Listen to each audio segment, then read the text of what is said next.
ഇന്നെന്റെ കയ്യിലുള്ളത് doctor BR Ambedkar എഴുതിയിട്ടുള്ള പാകിസ്ഥാൻ അഥവാ ഭാരതത്തിന്റെ വിഭജനം എന്ന പുസ്തകമാണ്. ആ പുസ്തകത്തിന്റെ കവർ പേജാണ് നിങ്ങളോട് കാണുന്നത്. കിൻഡിൽ എഡീഷനാണ് ഞാൻ വായിക്കേണ്ടായത്. ആ ഒരു കവർ പേജാണ് ഇവിടെ കൊടുത്തിട്ടുള്ളത്. ഇന്ത്യയുടെ വിഭജനത്തെ സംബന്ധിച്ച് 1945 ഡോക്ടർ BR അംബേദ്കർ എഴുതി പബ്ലിഷ് ചെയ്ത പുസ്തകമാണ് Pakistan or partition of India. സ്വാതന്ത്ര്യാനന്തരം അല്ലെങ്കിൽ അതിനു മുൻപ് തന്നെ വളരെ വലിയ രീതിയിൽ വിഭജനം എന്നൊരു ചിന്ത പേരിറങ്ങിയിട്ടുണ്ടായിരുന്നു. ആ തരത്തിൽ ഒരുപാട് മുസ്ലിം സംഘടനകൾ തങ്ങൾക്ക് സ്വന്തമായിട്ടൊരു രാഷ്ട്രം, ഇന്ത്യ എന്ന് പറയുന്ന രാജ്യം വിഭജിച്ച് സ്വന്തമായിട്ടൊരു രാഷ്ട്രം വേണം എന്ന് വാശി പിടിക്കുകയുണ്ടായി. ഇപ്പുറത്ത് മറുവശത്ത് ഒരിക്കലും അല്ലെങ്കിൽ ഇങ്ങനൊരു വിഭജനം നടപ്പിലാക്കരുത് എന്ന് പറഞ്ഞുകൊണ്ട് നേർവിപരീതമായി ഈ മുസ്ലിം സംഘടനകൾ എടുത്ത നിലപാടിന് നേർവിപരീതമായി ഹിന്ദുത്വ സംഘടനകളും നിലനിൽക്കുകയുണ്ടായി. അത്തരമൊരു സന്ധിയിൽ അല്ലെങ്കിൽ അത്തരമൊരു സമസ്യയിൽ ഡോക്ടർ BR അംബേദ്കർ ഇവരോടായിട്ടും ഇന്ത്യയിലുള്ള മുഴുവൻ ജനതയോടായിട്ടും കുറച്ച് കാര്യങ്ങൾ പറയാൻ ആഗ്രഹിക്കുന്നുണ്ട്. അങ്ങനെ ആ കാര്യങ്ങൾ അടുക്കി പെറുക്കി അല്ലെങ്കിൽ ചോദ്യങ്ങളുടെ രൂപത്തിലും അല്ലെങ്കിൽ വിവരണങ്ങളുടെ രൂപത്തിലും ഒക്കെ ഉൾച്ചേർത്തിട്ട് എഴുതി പബ്ലിഷ് ചെയ്ത പുസ്തകമാണ് പാകിസ്ഥാൻ അഥവാ ഭാരതത്തിന്റെ വിഭജനം എന്ന ഡോക്ടർ BR അംബേദ്കറിന്റെ പുസ്തകം. ഇന്ത്യൻ സ്വാതന്ത്ര്യ സമരം, അതുപോലെ തന്നെ ഇന്ത്യൻ നാഷണൽ കോൺഗ്രസ്, ഗാന്ധി, ജിന്ന പോലെയുള്ള വ്യക്തികൾ, ഇവിടെ ഈ ഇന്ത്യയിൽ ഉണ്ടായിരുന്നു എന്ന് പറയപ്പെടുന്ന ഹിന്ദു മുസ്ലിം ഐക്യം തുടങ്ങിയവരുടെയൊക്കെ സത്യാവസ്ഥ ഈ ഒരു പുസ്തകം നല്ല രീതിയിൽ പുറത്തോട്ട് കൊണ്ടുവരുന്നുണ്ട്.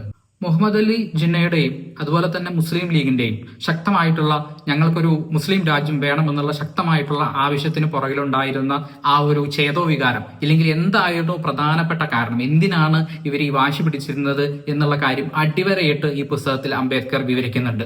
അതുപോലെ തന്നെ ഗാന്ധിയുടെ ഇരട്ടത്താപ്പുകൾ, ഗാന്ധിയുടെ യുക്തിയില്ലാത്ത സമരങ്ങൾ, ഗാന്ധിയുടെ ഒരു തരത്തിലും ആർക്കും ഉപയോഗമുണ്ടാകാതെ പോയ സത്യാഗ്രഹങ്ങൾ, ഇവയെക്കുറിച്ചെല്ലാം ഈ ഒരു പുസ്തകം സംസാരിക്കുന്നുണ്ട്. ഒരുപക്ഷെ കേവലം ഒരു ഇസ്ലാം മതവിശ്വാസി ഈ ഒരു പുസ്തകം വായിക്കുകയാണെങ്കിൽ അംബേദ്കറെ വിളിക്കാൻ പോകുന്നത് ഇസ്ലാമോഫോബിയ പടർത്തുന്ന കാഫിർ എന്നായിരിക്കും. കാരണം അങ്ങനെയാണ് ഇതിന്റെ ഉള്ളടക്കമുള്ളത്. ഇസ്ലാം മതത്തെയും അതിന്റെ അടിസ്ഥാനപരമായിട്ടുള്ള തത്വസംഹിതകളെയും ഇസ്ലാം മതം ഇന്ത്യയിൽ തീർത്തിട്ടുള്ള പരിക്കുകളുടെയും ഒക്കെ സത്യാവസ്ഥ നഖശികാന്തം അംബേദ്കർ ഈ പുസ്തകത്തിൽ വിവരിക്കുകയും അതിനോടുള്ള എതിർപ്പ് രേഖപ്പെടുത്തുകയും ചെയ്യുന്നുണ്ട്.